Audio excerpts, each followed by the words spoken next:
வணக்கம் ஃபோக்ஸ், நான் உங்கள் விக்கி யூடியூபர். இந்த வீடியோவில் நம்ம குமரி கண்டத்தை பற்றி பார்க்கலாம். இந்த வீடியோவை ஸ்டார்ட் பண்ணுறதுக்கு முன்னாடி ஒரு நிமிஷம் பாஸ் பண்ணிவிட்டு உங்களுக்கு இல்லை உங்கள் பக்கத்தில் இருக்கிறவங்களுக்கு குமரி கண்டத்தை பற்றி என்ன தெரியும்னு கேட்டுக்கோங்க. இன்றைக்கி வேர்ல்ட்லேயே செகண்ட் ஹையஸ்ட் பாப்புலேஷன் இந்தியாவில் தான் இருக்குது. ஆனால் நம்மளை விடவே பாப்புலேஷன் ரொம்ப கம்மியாக இருக்கிற நாட்டை விட நம்ம இந்தியாவோட ஏரியா ரொம்ப கம்மி தான். யோசிச்சு பாருங்கள், இந்த கம்மியான ஏரியாலேயே இந்தியாவில் இவ்வளோ ரிசோர்ஸஸ் இருக்குது. ஒருவேளை இன்னும் கொஞ்சம் லேண்ட் இருந்திருந்தால் எவ்வளோ நல்லா இருந்திருக்கும். அப்படி பல ஆயிரம் வருஷங்களுக்கு முன்னாடி இந்தியா கூட, அதாவது தமிழ்நாட்டு கூட கனெக்டடாக இருந்த ஒரு இடம்தான் இந்த குமரிக்கண்டம். இந்த குமரிக்கண்டமானது தமிழ்நாட்டில் இருந்து ஆஸ்திரேலியாவையும், ஆஸ்திரேலியாவிலிருந்து மடகாஸ்கரையும், மடகாஸ்கர்லேருந்து மறுபடியும் தமிழ்நாட்டையும் கனெக்ட் பண்ணுற ஒரு பெரிய ட்ரையாங்குலர் ஷேப் ஆஃப் லேண்டாக இருந்திருக்கு. இது ஒரு வெறும் சின்ன லேண்ட் இல்லை, இது ஒரு பெரிய காண்டினென்ட்னே சொல்லலாம்.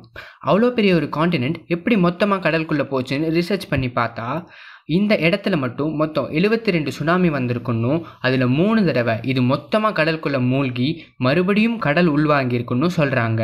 இதை தான் இப்போ இருக்கிற பி வேவ் தியரியும் சொல்லுது. அதனால் இந்த குமரிக்கண்டத்துக்கு கடல் சூழ்ந்த தென்னாடு இல்லைன்னா கடல் கொண்ட தென்னாடுன்னு வேற பேர்களும் இருக்குது. இது மட்டும் இல்லாமல் இந்த உலகம் ஆரம்பிச்சதிலிருந்து இப்போ வரைக்கும் இதோட கடலோட சீ லெவல் 100 அடி அளவுக்கு இன்க்ரீஸ் ஆயிருக்குன்னு சொல்கிறாங்க.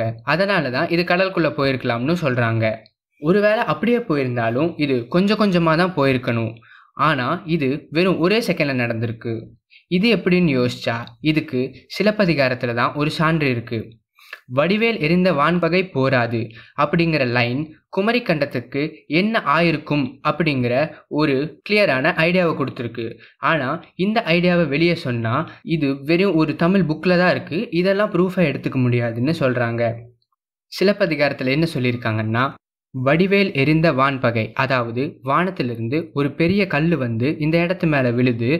அப்படி விழுந்தனால இந்த இடம் மொத்தமாக கடலுக்குள்ளே போகுது.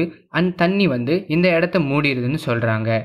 என்ன, ஒரு கல் விழுந்து அவ்வளோ பெரிய ஒரு நிலமே உள்ளே போகுதா? அவ்வளோ பெரிய கல்லெல்லாம் விழுகுமான்னு பார்த்தா இப்போ ரீசெண்டாக மடகாஸ்கர் பக்கத்தில் பர்க்கிள் கிரேட்டர்னு ஒரு கல் 30 கிலோமீட்டருக்கு விழுகுது. அது விழுந்தனால அந்த இடத்துல 30 கிலோமீட்டர் உள்ளே போயிருக்கு. இது கடலுக்குள்ளே விழுந்தனால அது வெளியே யாரையும் அவ்வளோ பெருசாக அஃபெக்ட் பண்ணல. இவ்வளவே நம்ம இந்தியாவிலேயே சிவா கிரேட்டர் அப்படின்னு ஒரு கல் விழுந்து ஒரு நேச்சுரல் பாண்ட் ஃபார்ம் ஆயிருக்கு. அது மட்டும் இல்லாமல் ஸ்ரீலங்காக்கும் இந்தியாவுக்கும் நடுவில் இருக்கிற அந்த 17 கிலோமீட்டர் கேப் இந்த மாதிரி ஒரு கல் விழுந்தனால தான் உருவாயிருக்குன்னு சொல்கிறாங்க. இது மட்டும் இல்லாமல் லைரேட் அப்படிங்கிற ஒரு மீட்டியர் ஷவர் 2020 இந்த வேர்ல்டில் விழுக போகுதுன்னு சொல்கிறாங்க. இந்த மாதிரியான ஒரு கல் விழுந்து தான் இந்த குமரிக்கண்டமும் கடலுக்குள்ளே போயிருக்கு. ஓகே, கல் விழுந்து இது கடலுக்குள்ளே போயிடுச்சு. இந்த இடத்துக்கு தண்ணி வந்து கம்ப்ளீட்டாக கவர் ஆயிடுச்சு. அப்படி இந்த இடம் தண்ணியால் கவர் ஆகப்பட்டிருந்தால் எங்கேருந்து அந்த தண்ணி வந்துச்சுன்னு பார்த்தா, இப்போ ரீசெண்டாக கேனடாவில் பண்ண ஒரு ஆய்வில் என்ன தெரிஞ்சிருக்குன்னா, இப்போ கேனடாவோட சீ இருக்கிற இடத்துலேருந்து 1000 கிலோமீட்டர் உள்ள வரைக்கும் 2400 மீட்டர் ஹைட் வரைக்கும் கடல் இருந்திருக்குன்னு ப்ரூவ் ஆயிருக்கு. அப்படி அங்கிருந்து இப்போ போன தண்ணி எங்கே போயிருக்குன்னு பார்த்தா அது இங்கே தானே வந்திருக்கணும். ஆனால் இதை யாரும் ஒத்துக்க மாட்டேறாங்க. அது மட்டும் இல்லாமல் பசிபிக் ஓஷனோட டெப்த் 11 கிலோமீட்டர்ஸ். ஆனால் இந்தியன் ஓஷனோட மேக்ஸிமம் ஆழமே வெறும் 5.4 கிலோமீட்டர் தான். இந்த டிஃப்ரென்ஸ்க்கு ரீசன் இங்கே இதுக்கு முன்னாடி இருந்த லேண்ட், அண்ட் அந்த லேண்ட் தான் நம்ம குமரிக்கண்டம். இதை ஏன் ஒத்துக்க மாட்டேறாங்கன்னா, ஒருவேளை இது கரெக்டுன்னு ப்ரூவ் ஆகிட்டா வெஸ்டர்னர்ஸ் சொன்ன கான்டினென்டல் ட்ரிஃப்ட் தியரி தப்பாயிரும்.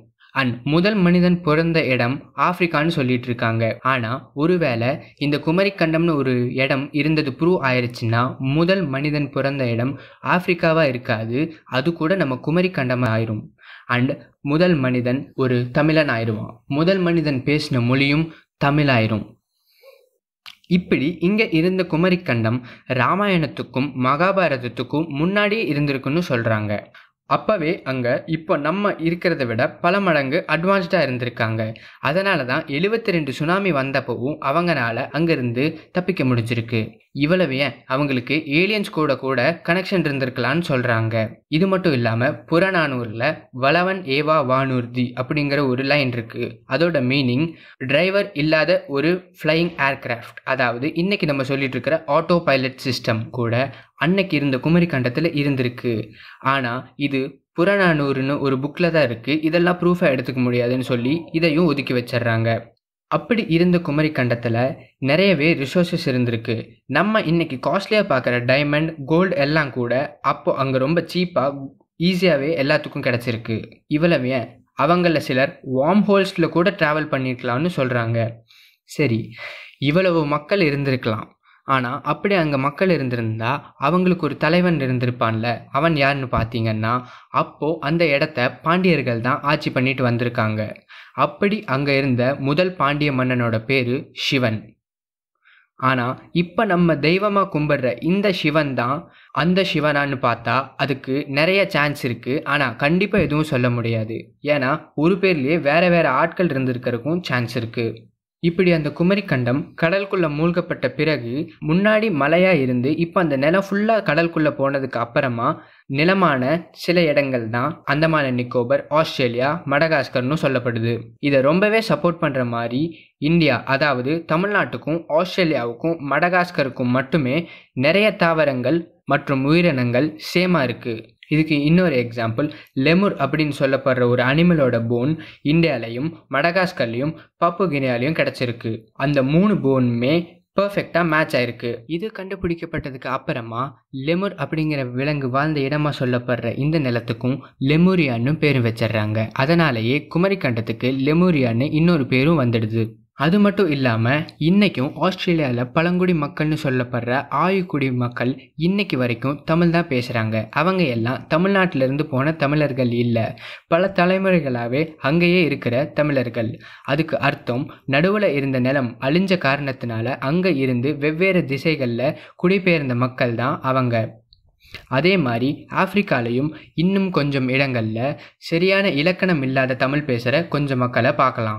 இதே மாதிரி எஜிப்ட்லையும் ஓமன்லையும் குவைத்லையும் ஆராய்ச்சி பண்ணப்போ அங்கே கிடைச்ச பானை ஓடுகளில் தமிழில் எழுதியிருந்தது ரெக்கார்ட் ஆயிருக்கு. அண்ட் தமிழ்நாட்டை தவிர உலகம் முழுக்க 45,000 ஊருக்கு இன்னும் பேர் தமிழில் தான் இருக்குது. சைனாவில் இப்போ வரைக்கும் 40 ஊர் பேர் பாண்டியன் அப்படின்னு முடியுது. அது மட்டும் இல்லாமல் உலகத்திலேயே மிகப்பெரிய நீர்வீழ்ச்சின்னு சொல்லப்படுற நைல் ஃபால்ஸ் விழுகிற இடத்துக்கு இப்போவும் பேர் ஏரின்னு தான் இருக்குது. ஏரின்னா என்னன்னு தமிழ் பேசுகிற ஒவ்வொருத்தனுக்கும் தெரியும். இப்படி உலகத்தோட வெவ்வேறு இடங்களில் எப்படி தமிழ் ஸ்ப்ரெட் ஆகிருக்குன்னு பார்த்தா அதுக்கு எல்லாம் ஒரே காமனான இடம் இந்த குமரிக்கண்டம். இந்த குமரிக்கண்டம் இல்லாமல் இருந்திருந்தால் மக்கள் ஸ்ப்ரெட் ஆகிருக்க மாட்டாங்க. அப்படியே ஸ்ப்ரெட் ஆகிருந்தாலும் அவங்க ஏன் தமிழை கொண்டு போயிருக்காங்க?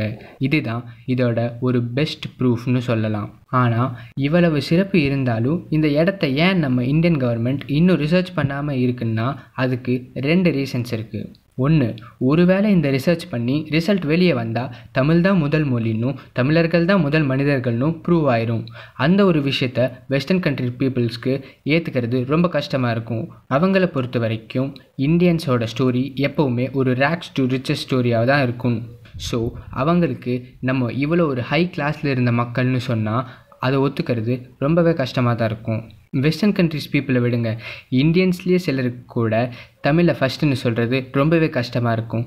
ஏன்னா ஒருவேளை இந்த தமிழ் ஃபஸ்ட்டுன்னு ஆகிட்டா சான்ஸ்கிரிட் ஆட்டோமேட்டிக்காக செகண்டுன்னு ஆயிரும். இங்கே நிறைய பேர்த்துக்கு அவங்க அம்மாவை விட பக்கத்து வீட்டு ஆன்டி மேலே தான் மரியாதை ஜாஸ்தி. அந்த மாதிரி தான் தமிழும் சான்ஸ்கிரிட்டும். இன்றைக்கி தெய்வ வழிபாட்டு முறையாக இருக்கிறதுனால சான்ஸ்கிரிட்டை விட்டுத்தர யாரும் ரெடியாக இல்லை. ஏன் சில தமிழர்களே கூட சான்ஸ்கிரிட்டை விட்டுத்தர ரெடியாக இல்லை. அதனால தானோ என்னமோ என்னையோ கோவாக்கு இந்த ப்ராஜெக்ட் வந்தப்போ அவங்க அந்த இடத்துக்கு போய் ரிசர்ச்சே பண்ணி பார்க்காம இந்த இடத்துல இப்படி ஒரு லேண்டே இல்லைன்னு ரிசர்ச் கொடுத்துட்றாங்க. அண்ட் இந்த இடத்த ரிசர்ச் பண்ணாமல் இருக்கிறதுக்கு பின்னாடியும் நிறையவே பாலிடிக்ஸ் இருக்குன்னு சொல்கிறாங்க. இந்த இடத்த சொந்த காசுலையாச்சும் ரிசர்ச் பண்ணி பார்க்கலான்னு வர சிலர் கூட இதுக்கு பின்னாடி இருக்கிற பாலிடிக்ஸ்னால அதை விட்டு விலகிடுறாங்க. 2வது ரீசன், இந்த மாதிரியான ரிசர்ச் பண்ணணும்னா கண்டிப்பாக நிறைய ஃபண்ட்ஸ் தேவைப்படும். அந்தளவுக்கு ஃபண்ட்ஸை இந்த ப்ராஜெக்டுக்கு ஒதுக்கிறதுக்கு கவர்மெண்ட் ரொம்பவே கஷ்டப்படும். இப்போ கவர்மெண்ட் முடிஞ்ச வரைக்கும் கீழடியிலையும் ஆதிச்சநல்லூர்லேயும் அரிக்கிமேட்லேயும் ரிசர்ச் பண்ணிட்டு தான் இருக்காங்க. இப்போ கூட ரீசெண்டாக புதுச்சேரி கடலுக்குள்ளே 20,000 வருஷத்துக்கு முன்னாடி கட்டின ஒரு செவுத்தை கண்டுபிடிச்சிருக்காங்க. அது மட்டும் இல்லாமல் கலிங்கராஜபுரம் அப்படிங்கிற இடத்துல அந்த ஊர் மக்களே சேர்ந்து நிலத்தை தோண்டி 7 மீட்டருக்குள்ள ஒரு கோவிலை முழுசாக தோண்டி எடுத்திருக்காங்க. நம்மளால் இந்த குமரிக்கண்டத்தை மொத்தமாக கண்டுபிடிக்க முடியலைன்னா இல்லைனாலும் நம்மக்கிட்ட இருக்கிற சில எக்யூப்மெண்ட்ஸை வச்சு நம்மளால் முடிஞ்ச வரைக்கும் தேடினதில் வெஜ் பேங்க் அப்படின்னு சொல்லப்படுற 4000 ஸ்கொயர் கிலோமீட்டர் லேண்ட் இப்போ நம்ம கண்டுபிடிச்சிருக்கோம்.